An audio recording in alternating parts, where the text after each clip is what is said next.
पता ही नहीं था कि मेरा सपना इतना बड़ा हो गया। ये क्या कह रही हो तुम? हाँ महाराज, ये हमारा आर्यमान है। तुम सच कह रही हो? ये हमारा आर्यमान है? हाँ महाराज, हमारा आर्यमान है ये। आर्यमान? क्या हो रहा है इधर?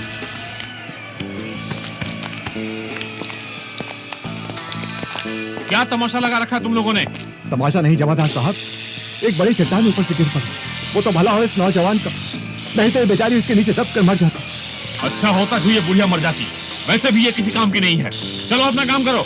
ऐसा नहीं कहते सैनिक, तुम भी तो किसी बूढ़ी माँ के बेटे हो। ठीक है चलो। तुम यहाँ क्या कर रहे हो? चलो चलो।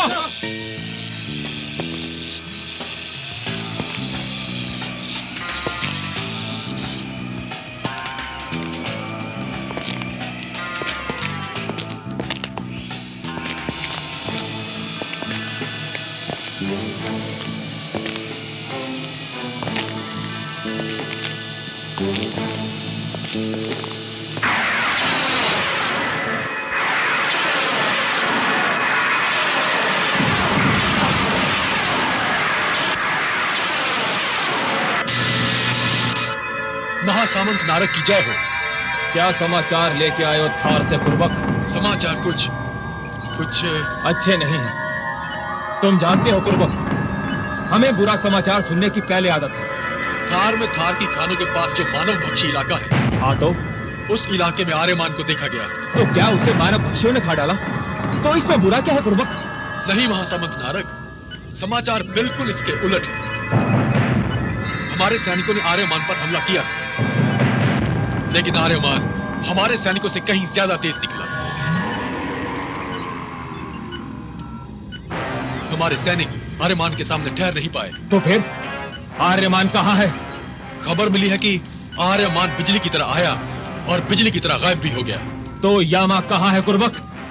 हमने उसे आर्यमान को खत्म करने के लिए भेजा था। उसके बारे में हमें कोई सूचना नहीं मिली। महासामंत नारक को यामा का प्रणाम।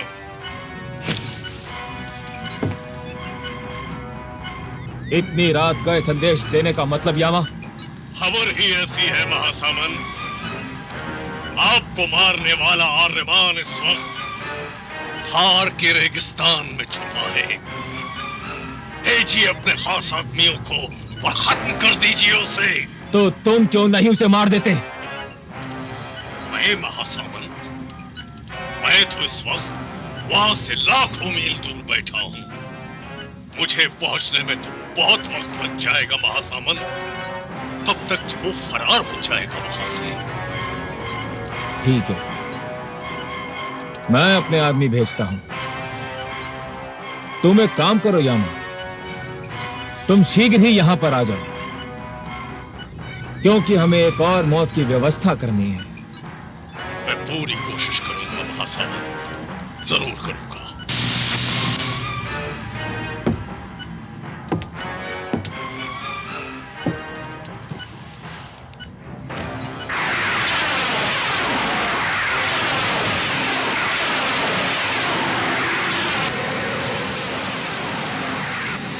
तुम्हारा और हमारा साथ बस इतना ही था यामा।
बेटी।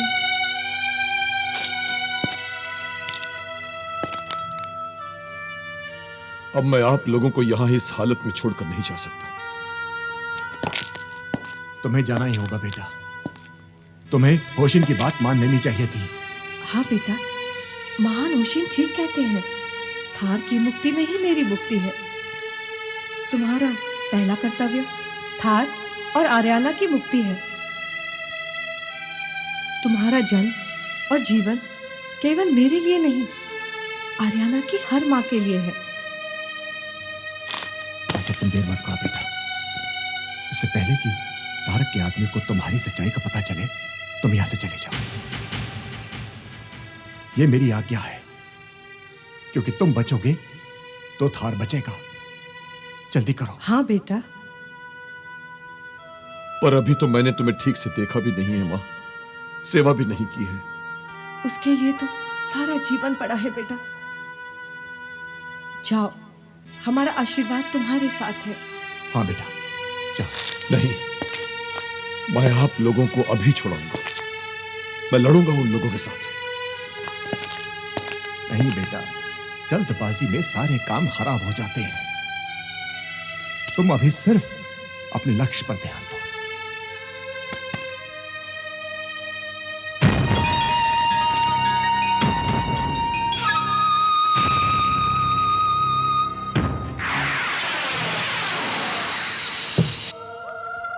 हमारे लिए ये जानना बहुत जरूरी है कि यदि आर्यमान जीवित है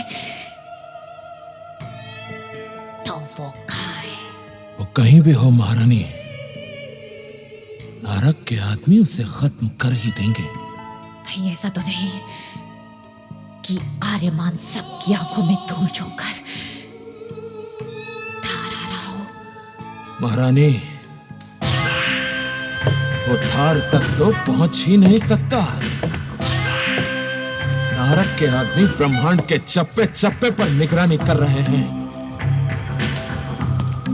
और यदि वो उनकी आंखों से बच गए तो हमारे सैनिक उसके थार के अंदर आने से पहले ही उसे समाप्त कर देंगे।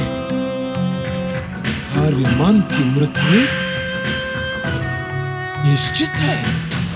राजमाता रासा को जुगाम्बा का प्रणाम। क्या समाचार है जुगाम्बा? आर्यमान थार में है राजमाता।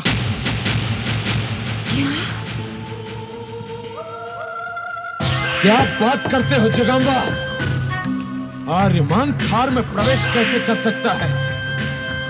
थार की सीमाओं के चप्पे चप्पे पर हमारे सैनिक तैनात हैं।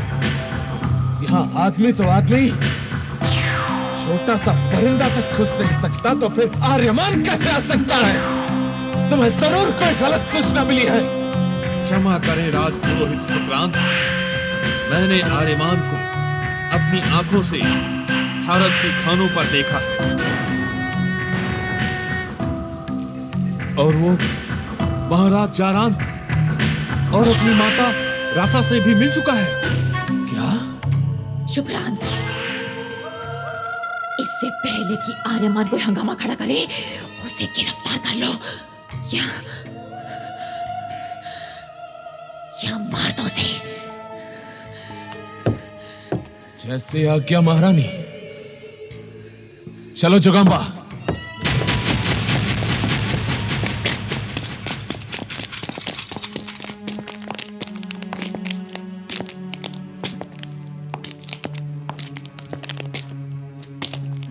मेरा मन अभी भी नहीं कर रहा कि मैं आप लोगों को छोड़कर जाऊं।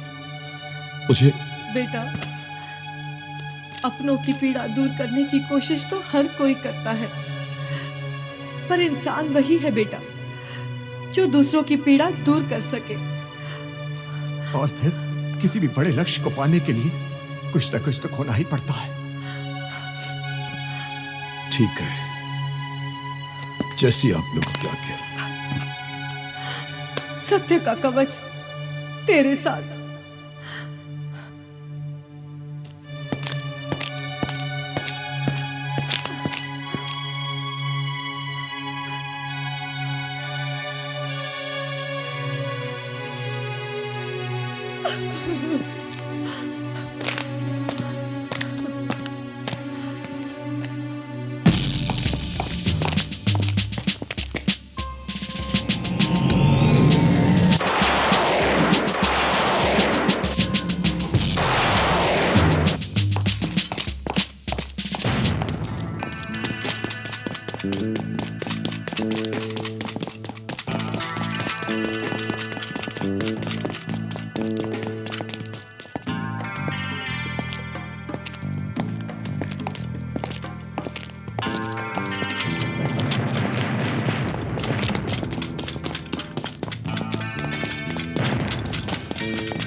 सारे ब्रह्मांड की आंखें धोखा खा सकती, लेकिन कुर्बों की आंखें धोखा नहीं खा सकती। चुपचाप तलवार नीचे फेंक दो, नहीं तो अभी इसी समय तुम्हारी आंखों के सामने तुम्हारे माता पिता को मृत्यु की गोद में सुला दूंगा।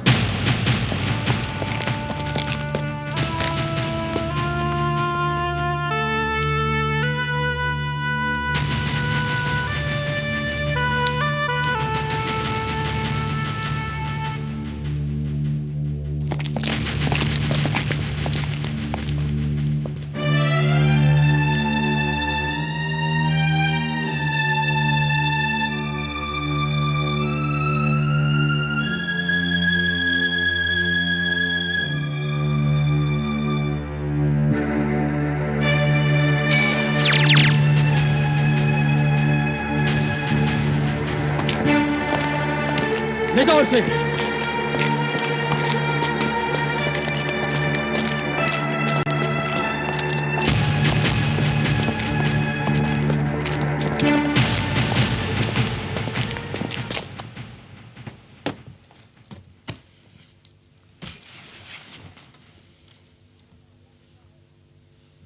हमारा पहला मुद्दा है, हम अपने आप को ओमियान से मुक्त कर रहे हैं।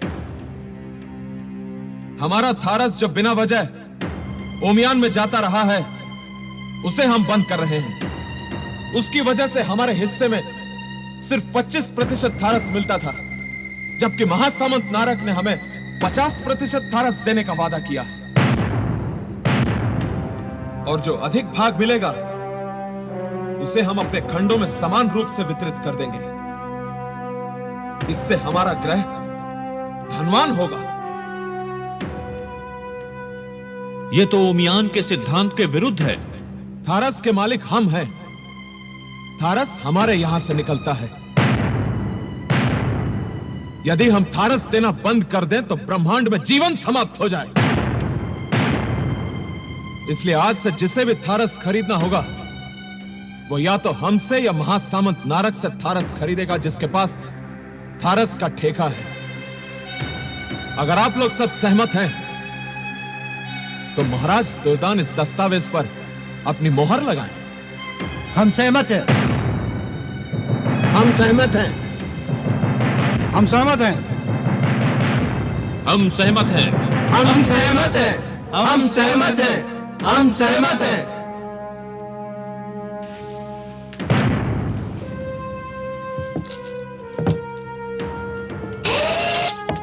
राजमाता नासा, महाराज दुर्दान, राजपुरोहित शुक्रांत की सेवा में मैं एक विद्रोही को प्रस्तुत करना चाहता हूं।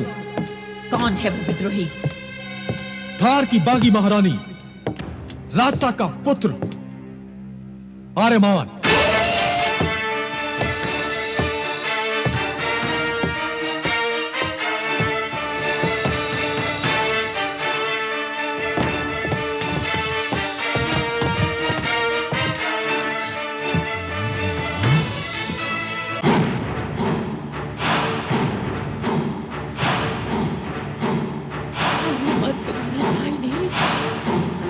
शत्रु है, शत्रु।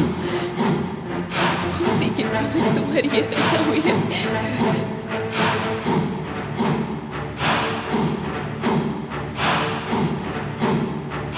आर्यमान मेरा दुश्मन। आर्यमान मेरा दुश्मन। आर्यमान मेरा दुश्मन। आर्यमान मेरा दुश्मन। महाराज संभालिए अपने आप को। महाराज, शांत हो जाइए महाराज। महाराज आप आइए। बैठ जाइए महाराज, बैठ जाइए, बैठ जाइए महाराज। नहीं महाराज, शांत हो जाइए, शांत हो जाइए।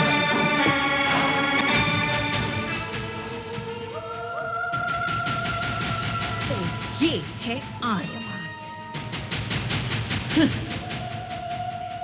लोग कहते हैं कि भविष्य में ये थार और ब्रह्मांड का मुक्ति दाता बनेगा।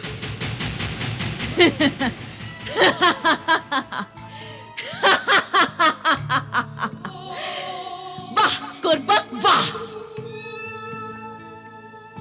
तुमने पुरस्कार के योग्य काम किया है। परंतु उससे पहले हम इस अपराधी का न्याय करना चाहेंगे। मुझे अपराधी घोषित करने से पहले मेरा अपराध तो बता दीजिए महारानी। तुम्हारा सबसे बड़ा अपराध ये है कि तुम आर्यमान हो। नहीं महारानी, मेरा अपराध यह है कि मुझे मारने के आपके सारे प्रयासों के बावजूद मैं जीवित हूं। मेरा अपराध यह है कि मेरा जन्म थार और आर्याना की मुक्ति के लिए। मेरा अपराध यह है कि मैंने अपनी मां और थार की महारानी नासा को थारस की खानों में जीवित दफन होने से बचा लिया। मेरा अपराध यह है कि आज तक आप हर बार हारती रही हैं और थार का भविष्य जीतता है। मैं थार के भविष्य को अतीत बना, उससे पहले पूरा थार अतीत बन चुका होगा महारानी।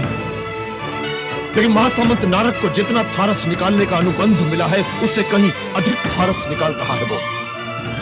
और आपने भी ओमियान को बताए बगैर उसे ये अनुमति दे दी है महारानी। यदि इसी रफ्तार से वो थारस निकालता रहा तो एक दिन थारस का पूरा भंडार खत्म हो जाएगा और ब्रह्मांड का पूरा जीवन खत्म। झूठ है ये राजमाता, बिल्कुल झूठ है। आपके अधिकारी नियमित रूप से थार से निकलने वाले थारस की जांच करते हैं, तब कहीं जाकर वो थारस हमारे पास पहुंचता है। थार के अधिकारी भी उतने ही भ्रष्ट हैं जितनी राजमाता नासा और राजपुरोहित शुक्रांत, क्योंकि अनुबंध से ज्यादा निकाले गए थारस का मूल्य राजमाता नासा और राजपुरोहित शुक्रांत के व्यक्तिगत कोष में जाता है। थार के राज्य कोष में नहीं। ये एक गंभीर आरोप है आर्यमान। तो महारानी नासा से कहिए वो इस आरोप का उत्तर दे। उत्तर हम अवश्य देंगे, अवश्य देंगे हम उत्तर। शुक्रांत, थार की महारानी पर ऐसे गंभीर और बेबुनियाद आरोप लगाने की सजा मृत्यु दंड होती है महारानी। तो आर्यमान को मृत्यु दंड दिया जाए। कल थार की पूरी जनता के सामने आर्यमान को मृत्यु दंड दिया जाएगा। मुझे खेद के साथ कहना पड़ रहा है राजमाता, क्या आप अपना दिया हुआ वचन भूल गए? कौन सा वचन सामंत कुर्बक? आपने अभी अभी कहा था कि मैंने पुरस्कार के योग्य काम किया है। अवश्य। तो समझ लीजिए महारानी कि मेरा पुरस्कार ये आर्यमान है। इसे आप मेरे हवाले कर दीजिए। महासामंत नारद इसे पाकर बहुत प्रसन्न होंगे। अच्छा अवसर है महारानी। यदि आपने स्वयं आर्यमान को मृत्युदंड दिया तो हो सकता है कि जनता आपके खिलाफ हो जाए। इसलिए हमारी भलाई इसी में है कि हम आर्यमान की हत्या का अपराध नारद के सर पर डाल दें। हमारा उद्देश्य तो आर्यमान को समाप्त करने का है, तो चाहे कोई भी करे। ठीक है। अपराधी को दंड मिलना ही चाहिए, फिर चाहे हम दें या कोई और। आर्यमान सिर्फ हमारा ही नहीं, महासामंत नारद का भी अपराधी है। और यदि हम नारद के अपराधी को उसे सौंप दें तो वो कितना प्रसन्न होगा और भविष्य में हमारी मदद भी करेगा। क्यों सभासदों, आप लोगों की क्या सहमति है? हमारी सहमति है, हमारी सहमति है, हमारी सहमति है। ठीक है। सामंत कुर्बक, हमने भेंट स्वरूप आर्यमान को तुम्हें दिया, तुम इसे ले जा सकते हो। धन्यवाद राजमाता। सैनिकों,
आर्यमान, जो मनुष्य अपनी औकात भूल जाता है उसका हाल ऐसा ही होता है। ब्रह्मांड की कोई भी शक्ति तुम्हें नहीं बचा सकती और अब तुम्हारी मृत्यु सुनिश्चित है। ब्रह्मांड का योद्धा।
प्रभु आर्यमान कहाँ है?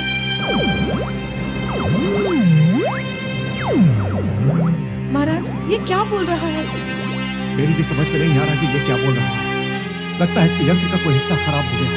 महाराज, ये अपनी इस भाषा के अलावा कोई और भाषा नहीं बोल सकता क्या? बोलने को तो ये ब्रह्मांड की 36 से 1 भाषाएं बोल सकता है राजा, और दुभाषी का काम भी कर सकता है। लेकिन रोबो की भाषा मैंने इसे इसलिए दी थी क्योंकि ये एक गुप्तचर का काम करता है, और अगर कहीं ये दुश्मन का हाथ लग जाए तो वो लोग कहीं इससे हमारा भेद न जाए।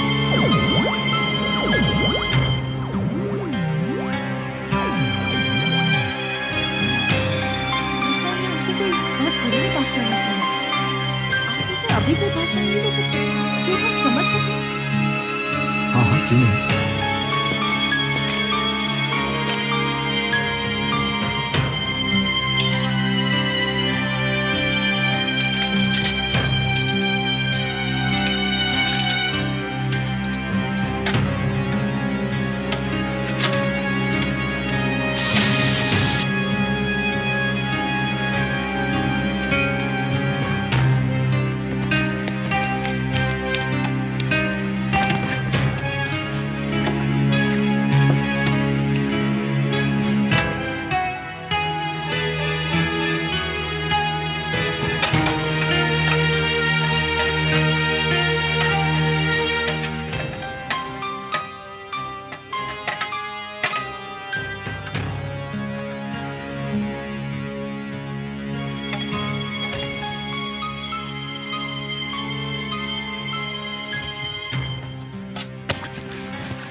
इसकी आवाज कुछ बड़ी बड़ी सी है।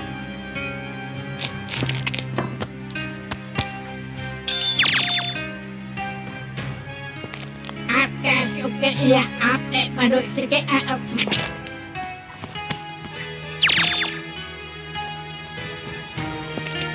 का शुक्रिया, आपने मुझे बनौटी की भाषा दी। अब मैं आप ही की भाषा में बोलूंगा। सुनिए, महाराज जाराम की जय हो। आपका गुप्तचर टोबो आपकी सेवा में हाजिर है। अरे बात कहाँ है तुम? वही तो बताने आया था। हाँ बोलो। उसे नारद के आदमी पकड़ कर ले गए। क्या? मुझे बहुत डर लग रहा है महाराज।